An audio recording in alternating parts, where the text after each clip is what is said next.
నమస్కారం. గత కొన్ని నెలలుగా అంటే డిసెంబర్ 8, 2024 నుంచి ఏం జరుగుతుందో మీరందరూ చూస్తున్నారు. మీ అందరికీ మై అపాలజీస్.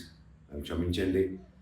ఎందుకంటే ఈ ఒక్క సమస్య నేను ఎవరి కోసం అయితే పోరాడుతున్నానో మా స్టూడెంట్స్ కోసం అండ్ మా కాలేజీలో ఆపోజిట్లో ఉన్న పని చేసుకుంటూ ఉన్న ప్రజల కోసం అండ్ వ్యాపారాలు చేసుకుంటున్న ప్రతి ఒక్కరి కోసం.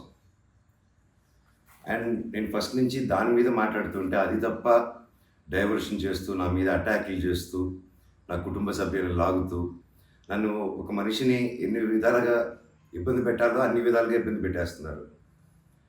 అండ్ భయపడతారు అనుకుంటున్నారేమో, అది జరగని పని, ఈ జన్మకి జరగదు. అది నేను తప్పు చేయలేదు. నా మీద నా భార్య మీద దాదాపు 32 కేసుల వరకు వేశారు. 32 కేసులు ఢిల్లీ నుంచి వాళ్ళ మనుషులతో, తిరుపతి నుంచి, హైదరాబాద్ నుంచి, ఎన్ని కోర్టులు ఉంటే అన్ని కోర్టుల నుంచి, ఎన్ని కలెక్టర్ ఆఫీసులు ఉంటే అన్ని కలెక్టర్ ఆఫీసుల నుంచి, అండ్ అన్ని బోగస్ కేసులే. అండ్ అన్నింటికి నాది ఒకటే రిప్లై, ఎందుకంటే నిజానికి ఒకే వర్షన్ ఉంటుంది, అబద్ధానికి అన్ని వర్షన్స్ ఉంటాయి. క్లుప్తంగా ఈ మధ్య జరిగింది. నేను ఫస్ట్ ఏం చెప్తున్నాను, వీళ్ళు బౌన్సర్స్ చేసుకొని మా వాళ్ళందరినీ కొడుతున్నారు, అక్కడ ఊరు వాళ్ళందరినీ కొడుతున్నారు, స్టూడెంట్స్ని కొడుతున్నారు అని నేను చెప్తూనే వస్తున్నాను. నేను అలా చెప్తుండగా నేను రాయచోటికి ఒక ఫంక్షన్కి వెళ్ళినప్పుడు ఆ ఫంక్షన్లో ఇక్కడ ఉన్న వాళ్ళందరూ వచ్చి ఒక వ్యక్తి రాకుండా ఇక్కడ వ్యాపారం చేసుకుంటుంటే ఆయన స్టోర్లో దూరి వస్తువులన్నీ ధ్వంసం చేసి కొట్టేసి అక్కడ ఉన్న స్టూడెంట్స్ని కొట్టి అద్దలన్నీ పగలగొట్టి ఆ వీడియోస్ అన్నీ వచ్చాయి బయటికి. ఇంకా చాలా వీడియోస్ ఉన్నాయి. అన్నీ నేను చంద్రగిరి సిఐ గారికి ప్రతి ఒక్కరికి ట్రాన్స్ఫర్ చేయడం జరిగింది. ఓనర్ ఇంకా కనిపించలేదు, ఆయన ఏమయ్యాడు, ఎవరు దీంట్లో ఉన్నారో తెలియదు. కాకపోతే వచ్చి కంప్లైంట్ అది చూసిన వాళ్ళు వచ్చి కంప్లైంట్ ఇస్తున్నా కంప్లైంట్ తీసుకోలేని పరిస్థితి. కంప్లైంట్ రాసిస్తే కంప్లైంట్ బాగాలేదు, ఇది బాగాలేదు, సో ఇంకోటి రాసుకోరండి. ఒక 3 రోజుల తర్వాత కాదండి చెప్తున్నంత కంప్లైంట్ అంటే ఇంక 3 రోజులు అయిపోయింది కదా, ఇంకెందుకు అంటే ఇన్ని రోజులు నేను కొట్లాడుతున్నారని చెప్తూ పోరాటం జరిగే మధ్యలోనే ఇలా వచ్చి అటాక్ చేసుకుని ఎవడేం చేయలేరు ఇక్కడ అని ఒక మాబ్క్రసీ జరుగుతుంది. అండ్ నిన్న రాత్రి కూడా నాకు ఇంటెలిజెన్స్ నుంచి మా హాస్టల్లో ఉన్న సురేష్ అన్నకి ఆ వాయిస్ రికార్డింగ్ కూడా మీకు పంపిస్తాను. ఫోన్ చేసి నేను ఆనరబుల్ సీఎం గారి దగ్గర బందోబస్తులో ఉన్నాను, మనోజ్ గారు అక్కడికి వచ్చారా, ఎందుకు వచ్చారు, మీ హాస్టల్ దగ్గరికి వచ్చారా, ఎఫ్ఐ దగ్గర రెస్టారెంట్ దగ్గరికి వచ్చారా, ఏదైనా ప్రోగ్రామ్ చేశారా. నేను ఆ సార్కి చెప్పాను, సార్ ఇఫ్ ఎనీథింగ్ నన్ను అడగండి.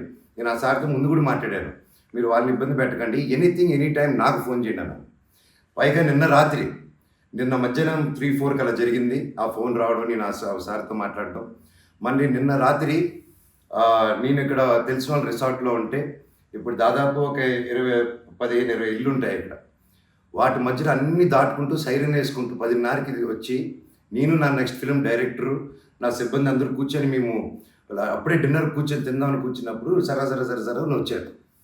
సరే ఏంటని అందరూ కంగారు పడి వెళ్ళారు. ఏంటి సార్ అంటే, మీరంతా ఇక్కడ ఏం చేస్తున్నారు, నేను సీఎం గారి దగ్గర నుంచి వస్తున్నాను, ఆనరబుల్ సీఎం గారి దగ్గర నుంచి వస్తున్నాను, నీ పేరేంటి, ఏ ఊరు, అసలు ఇక్కడ ఎందుకు ఉంటున్నారు మీరు అని రాత్రి 10:30కి ఒక ఎస్ఐ గారు, కానిస్టేబుల్ గారు. అండ్ నేను వెంటనే దిగాను కిందకి.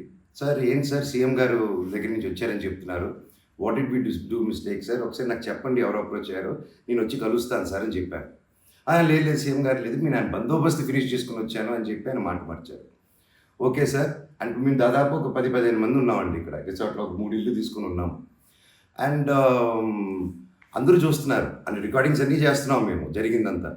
లేదు సార్ ఇలా అన్అఫీషియల్గా కాదు సార్, స్టేషన్కి వెళ్దాము, అక్కడైతే రికార్డింగ్ ఉంటుంది, డైరెక్ట్ డీజీపీ గారి ఆఫీస్కి ఉంటుంది, let's do that recording that sir అని చెప్పి మీ గారు అదండి స్టేషన్కి వెళ్ళి నాకు ఒకటే చెప్పండి, ఆనరబుల్ సీఎం గారి పేరు ఎందుకు తీశారు మీరు, అండ్ మా వాళ్ళని ఎందుకు ఇంటిమిడేట్ చేస్తున్నారు, అక్కడ షాప్ ఇరిగిపోయి అదంతా చేసి కంప్లైంట్ చేస్తుంటే వాళ్ళని ఏం చేయట్లేదు, అది అడిగిన వాడిని మాత్రం ఇలా వచ్చి టార్చర్ చేస్తున్నారు. భయానికంటే ప్రేమ గొప్పదండి, అది నేను నమ్ముతాను. అండ్ నేను మళ్ళీ చెప్తాను, జరిగింది ఇది. అండ్ నేను అక్కడికి వెళ్ళిన తర్వాత పోలీస్ స్టేషన్కి నేను నా కారులో ఎక్కి స్టేషన్కి వెళ్ళాను. వెనకెళ్ళి ఎస్ఐ గారు వస్తున్నారు. స్టేషన్ లోపల ఆగి వెళ్ళిన తర్వాత ఎస్ఐ గారు 500 మీటర్ల దూరంలో ఆగారు. ఆగిన తర్వాత మా వాళ్ళు వెళ్ళి సార్ వెయిట్ చేస్తున్నారు, 2 ఎందుకో వస్తానని కారు తీసి ఆయన వెళ్ళిపోయాడు, ఆయన కానిస్టేబుల్ గారు. నేను లోపలికి వెళ్ళి హెడ్ గారు ఉన్నారు, ఇంకో కానిస్టేబుల్ గారు ఉన్నారు. అయ్యా కెమెరా ముందు మాట్లాడదామని చెప్పి, అయ్యా ఇలా వచ్చి నన్ను డిస్టర్బ్ చేశారు, ఎందుకు చేశారంటే ఎస్ఐకి ఫోన్ చేసి నేను తీయట్లేదు సార్ అంటే స్పీకర్ పెట్టండి అన్నాను, అన్నీ రికార్డ్ చేశారు. అండ్ అఫీషియల్ ఆ కెమెరా ముందే మాట్లాడుకున్నాం. దయచేసి పోలీస్ స్టేషన్లో జరిగిన రికార్డింగ్స్ కుదిరితే చూడండి, మీకు తెప్పించుకొని ఏం జరిగింది. ఇదండి జరిగింది. అండ్ ఎస్ఐ గారు రాలేదు, ఎవరు రాలేదు, నేను ఇక్కడే వెయిట్ చేస్తున్నాను. ఈలోగా సిఐ గారు ఫోన్ చేస్తే నాకు మెసేజ్ పెట్టండి సార్, మా వాళ్ళకి నేను ఇక్కడ నన్నే ఇంత ఇంటిమిడేట్ చేసి నన్ను ఇలా తొక్కాలని చూస్తూ ఉంటే ఇంకా మిగతా వాళ్ళందరినీ ఏం చేస్తారు సార్ మీరు, నేను ఊరి దాటాక వాళ్ళని ఏం చేస్తారు సార్, వాళ్ళకి ఏం ప్రొటెక్షన్ ఉంది అని చెప్పి అనడం జరిగింది. సో ఇది జరిగింది, ఎందుకంటే ఒక్కొక్కరు ఒక్కొక్క న్యూస్ క్యారీ చేస్తున్నారు. But this is the facts happen. నా దగ్గర ప్రతిదీ ఫ్యాక్ట్ ఉంది.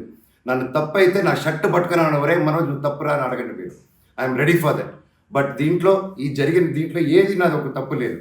అండ్ ఈరోజు కూడా I'm going to meet SP గారు ఈరోజు 5 గంటలకి. ఆయన కలిసి ప్రతి ఒక్క ప్రూఫ్ ప్రతిదీ నా దగ్గర ఉండేది వెళ్ళి తీసుకెళ్ళి చూపించి సార్కి సబ్మిట్ చేయాలనుకుంటున్నాను. థ్యాంక్ యూ సో మచ్ అండి. జై Hind. For more videos like this, subscribe Big TV channel.